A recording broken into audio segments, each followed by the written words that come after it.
Why are boundaries so hard to set with the people who raised us? And how do we do it without guilt? Hey, Happy New Year. We're back. I know it's closer to February than it is to New Year's Day, but I thought to myself, man, I have not done one of these since October, and it is time to bring it back. And what better time when the world seems like everything is falling apart one way or another. If you're new here, hey, it's Alex, and welcome back to This Is Fine, a Millennial Diary. Now, in the last episode where we left off, episode 62, it was all about surviving the chaos of the family group chat. The episode is about what happens after you mute it. We're talking about boundaries, the thing many of us didn't even have a word for growing up, but somehow we're expected to violate constantly. Now, a lot of us didn't grow up learning how to say no. We grew up learning how to comply, how to keep the peace, how not to rock the boat, especially if you grew up in the 90s, in a household where respect meant silence and love meant access. So when we finally started learning about boundaries, usually in therapy, usually in our late 20s or 30s, it felt wrong, not unfamiliar, but wrong, like we were betraying something sacred. But here's the truth. Boundaries aren't walls. They're doors with locks. They don't shut people out. They teach them how to knock. Now, let's start off about talking where the guilt comes from, okay? Because millennials, right, if you're listening to this, we were raised to please. And we said yes when we meant no. We stayed quiet when we were uncomfortable. We learned early that being easy made life easier, especially in families, right? Where emotions weren't discussed. They were just pretty much all managed. Now, think about growing up in the 90s, as I did. Adults didn't explain why things were the way they were. We were told what to do, when to do it, and how not to question it, because I said so wasn't just a phrase, man. It was policy. So now as adults, when we finally say something like, I can't talk about politics right now, or I need some space. By the way, that's not me. I could talk politics all day.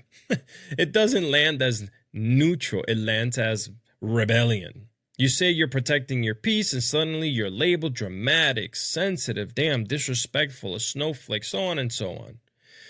And that guilt hits fast because deep down, you were trained to believe that love meant endure. Now, let's talk about the family programming and cultural layers here, okay? Where this is all coming together. In a lot of tight-knit families, right, especially Hispanic households like myself, immigrant families, and communities of color, boundaries weren't part of the vocabulary. You see, love was measured by access. Everyone had an opinion about your life. Everyone felt entitled to your time. And if you grew up in a Hispanic household, you know this energy very well. Your phone rings, and if you don't answer, your mom assumes something terrible has happened. If you don't show up to a family gathering, someone's feelings are hurt. And everyone knows about it on Monday. Everyone, okay? Everyone received that call throughout the weekend. Privacy was rare. Space was suspicious. You weren't just raised by your parents. You were raised by tias, abuelas, cousins, neighbors, and family friends who felt just as entitled to your choices. So, when you start setting boundaries, it doesn't just feel personal, it feels cultural, like you're rejecting not just people, but like tradition. Now, this is one of my favorite parts on the show when I talk about growing up in the 90s, right? And like how we dealt with things. Let's talk about our emotional self-sufficiency here. Because as kids in the 90s, we learned emotional independence early. We weren't latchy kids. We figured things out on our own. We entertained ourselves. We learned to self-regulate because no one was really checking in emotionally. But here is the irony. We were emotionally independent and emotionally responsible for everyone else. We learned to read the room, to know when not to ask questions, to sense when tension was high. That skill kept us as kids safe, but as adults, it turned into hypervigilance and people-pleasing. Boundaries feel hard because we were trained to anticipate needs and not assert our own. So all of this pretty much feels like setting boundaries is like a giant emotional gym, because setting boundaries is like going to the gym for the first time after years of never using your muscles, right? At first, everything hurts. You overthink every word. You replay conversations in your head. You start small, right? I can't talk right now. I'll call you later. All right? I'm not comfortable discussing that. Little things like that. Then you level up.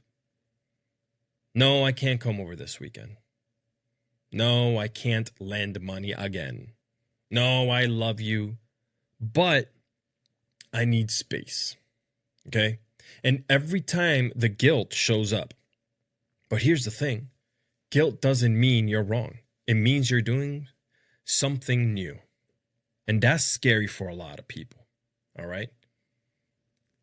Let's talk about humor as survival, right? We still do it today. We add LOL to the end of everything, okay? Sometimes the way family reacts to boundaries is unintentionally hilarious, right? You say you need a day to yourself, and suddenly your mom is convinced you're spiraling. You don't answer one call, and there's a group chat asking if anyone's heard from you. Millennials set a boundary, and immediately we get hit with, we just don't see you anymore. Meanwhile, you live 15 minutes away and no one comes over to say what's up. We laugh because if we didn't, man, we'd cry. I see this everywhere. Humor is often is how we often soften the pain of unlearning decades of conditioning. And as I always do, we're going to talk about the comparisons between millennials and Gen Z now, right? Because millennials explain boundaries. We over-justify them. We write long tests. We apologize for having needs. Now, Gen Z, man, oh boy, Gen Z, they don't explain anything. They disengage, they block, they mute, they move on. And while the bluntness can feel shocking, it also shows us something. Peace doesn't require permission. Look, we walked so they can log off. Boundaries aren't about rejecting family. They're about loving people without abandoning yourself. You can say no to a conversation and still say yes to a connection. You can love deeply and still protect your nervous system. Boundaries don't destroy relationships. They expose which ones are healthy enough to survive honesty. So, why are boundaries so hard to set with family? Well, because love and obligation were tangled together for all of us. But love without limits burns out, and we deserve relationships that allow us to breathe. Boundaries aren't disrespect, they're self-respect. Before we go, I want to tell you where we're headed next, because this conversation doesn't end here. In our next episode, my parents survived and I'm trying to thrive. We're going to talk about the generational tension between survival and healing, about parents who endured everything so we could have more, and the guilt that shows up when we want lives that feel softer, slower, and more intentional. We'll unpack gratitude, resentment, love, and the complicated truth that wanting to thrive doesn't mean we're ungrateful. It means we're continuing the story. So make sure you subscribe wherever you listen, and you can always find the show right on the YouTube channel. And everything else, at alexiscardoza.com. And until next time, set the boundary, take the breath, and remember, this is fine. Goodbye.